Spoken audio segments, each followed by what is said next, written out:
When we're looking at our training, we're always looking to balance stress and stimulus. So I'm going to bring up a story because I think there's a lot of times where our lives can get very, very lopsided, and that can really affect our training, our health, and a little bit of everything in between. And so I'm going to start by illustrating this story late last year, or I guess it was really the beginning of the fourth quarter of the year. I had a skin condition that I had to end up taking corticosteroids for. If you don't know, corticosteroids stress you out. Um, on top of that, I was not able to train my sport because I had a skin condition. My sport's jiu-jitsu. So I was not able to train my sport, which has been my constant for the past 14 years. So it was like this big anchor of my life that I was not able to do during that time, which was a little bit more than 3 weeks. Um, as well as I lost money that month because a portion of my income is, in fact, jiu-jitsu private lessons. So if we look in and say, okay, so I did not have my one of my big regulators, which is my sport, which is very frustrating if you are an athlete, um, and if you are just used to blowing off steam with that particular thing.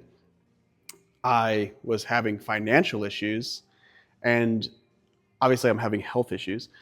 And on top of that, the medication that I'm taking naturally stresses me out. And I actually couldn't sleep most nights. And I'd have like this weird cycle of I'd sleep for about 2 hours a night for 2 nights, and then I would crash on the third night. But to stay awake and function throughout the day, I had to drink dangerous amounts of caffeine. And so I was just living with my heart rate elevated and in a constant state of anxiety. And the point of the story is not to be like, oh no, you have anxiety. The point of the story is to illustrate the stress that can happen just through everyday life.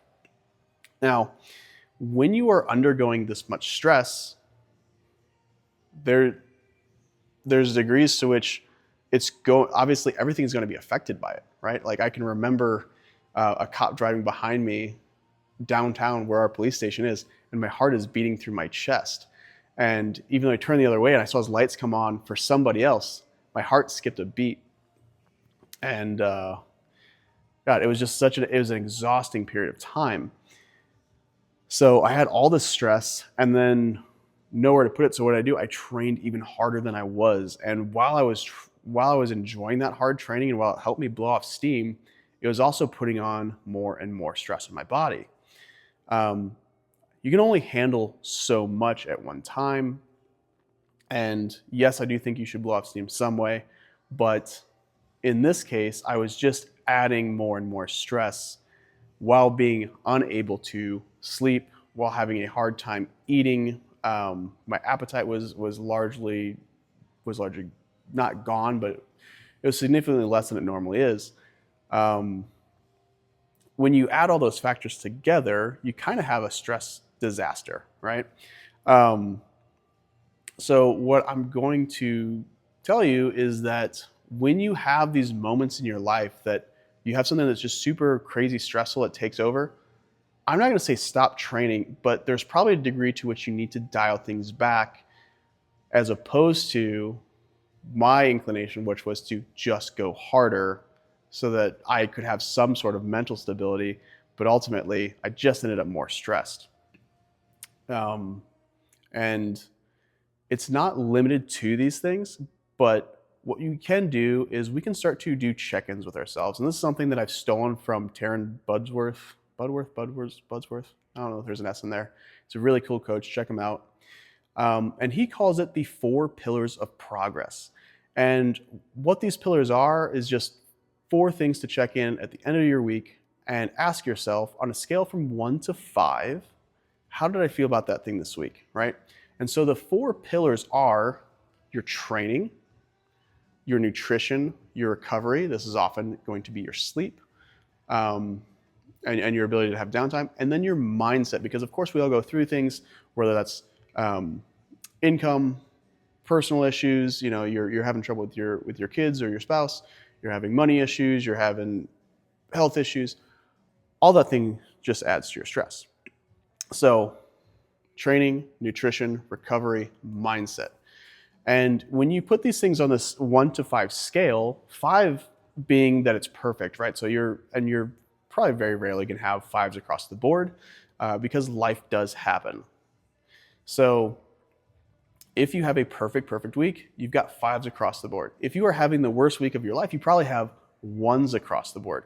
We really don't want to live in that spot where we just have 1s. We would like to have at least a 3 somewhere. Because by the time we're saying, hey, I'm a 1 to 2 here, it's probably actively taking away from the other areas, right? So let's say you're in a situation like mine where you're having some health issues that are, the health issues are leading to money issues, is leading to extra stress. My mindset was probably at a 1 at the time.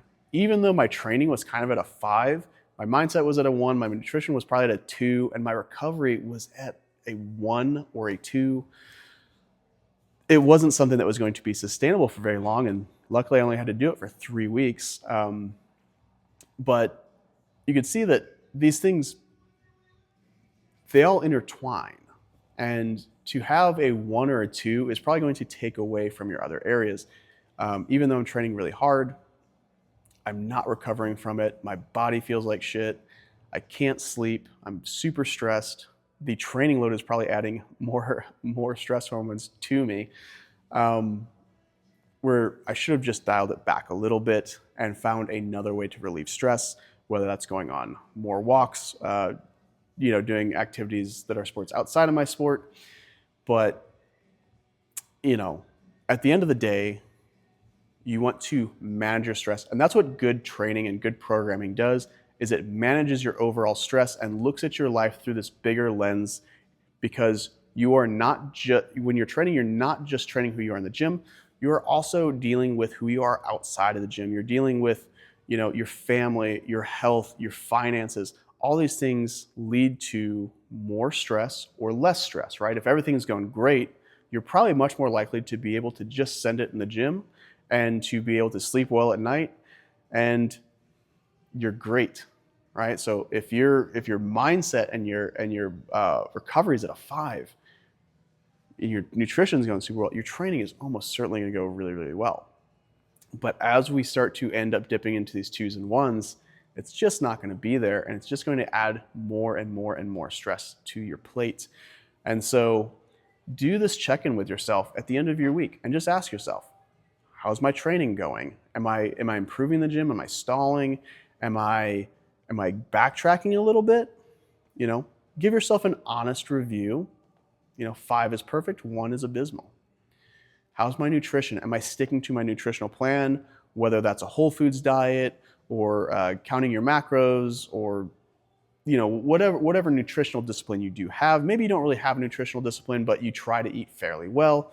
Great. How was your nutrition this week? How was my recovery? And that is largely going to be your sleep, but it might be other restful activities that you do to downregulate, whether that's some sauna, some hot bath, whatever. I was tracking I started tracking my sleep this year through the Hume Health strap, and I knew my sleep was bad, but it was worse than I thought. And so I now make sure to have blackout curtains. I'm taking magnesium, and I've even started taking a little bit of melatonin before bed. And my sleep is still not where I'd like it to be. So my recovery right now is still not as high as it could be. But we're working towards making it better and better so that the rest of my life can also be better. I can handle mindset stress better. I can handle training stress better. And I will probably have less cravings in my nutritional life. So, are you getting sleep? If you're not getting a lot of sleep, how am I doing something to downregulate? Once again, that could be meditation, that could be reading, that could be quality time with your person or your friends.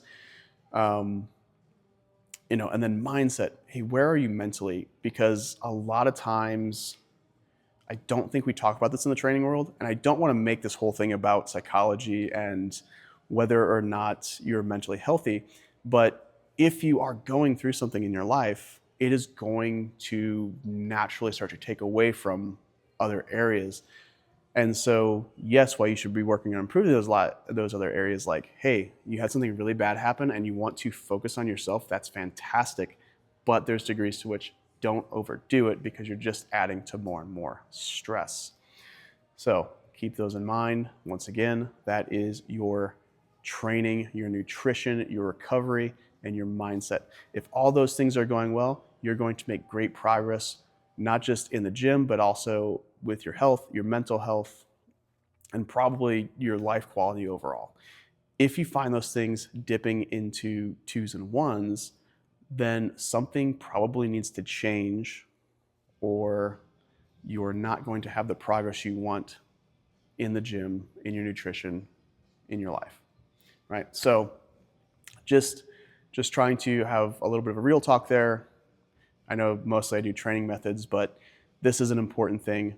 Give yourself the grace to scale back when you need to scale back. And of course, give yourself the opportunity to absolutely send it when you're able to send it.